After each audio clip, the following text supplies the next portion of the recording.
이번 총선 결과를 놓고 일본 언론들은 강제동원 배상 문제 등을 둘러싼 한국 정부의 강경한 입장이 이어질 것으로 전망했습니다. 하지만 지난해와 같은 극단적 충돌은 피할 것으로 기대했는데요. 도쿄에서 이경화 특파원이 보도합니다. 新型コロナウイルスの感染者が1万人を超える中で行われた韓国の総選挙。与党が過半数の議席を獲得し圧勝しました。 예상을 뛰어넘는 압승의 원인을 일본 언론들은 코로나19 대응에서 찾았습니다. 문재인 정부가 초기부터 신속히 대처한 것이 미국과 유럽 등 해외에서 높이 평가받으며 국민들의 호감으로 이어졌다는 겁니다. 뒤늦은 코로나19 대응으로 아베 내각 지지율이 급락하는 상황 속에 이번은 대조적인 한국 총선 결과를 일본 언론들은 비중 있게 전했습니다.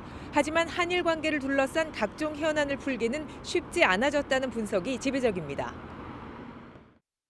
아사히 신문은 여당 의석이 늘어나면서 강제동원 배상과 위안부 문제 등을 둘러싸고 일본에 대한 대응이 한층 강경해질 수 있다고 전망했습니다. 지난해 12월 문 대통령과 아베 총리가 강제동원 배상과 수출 규제 문제를 놓고 대화를 이어가기로 했지만 뚜렷한 성과가 없는 점도 지적했습니다. 산케이 신문은 이번 선거 결과를 일면에 담은 데 이어 반일 노선에 박차를 가하게 됐다는 제목의 분석 기사를 실었습니다. 특히 이번 선거 결과 위안부 지원단체 관계자가 당선된 것을 들며 반일 세력의 정계 진출이 외교에 영향을 미칠 것이라고 보도했습니다. 하지만 요미우리 신문은 한일 관계에서 지난해와 같은 충돌 양상은 없을 것으로 전망했습니다. 문 대통령이 국정의 구심점 역할을 이어갈 수 있게 된 만큼 대화해 가면서 극단적 대립은 피하는 지금의 노선이 유지될 것으로 내다봤습니다.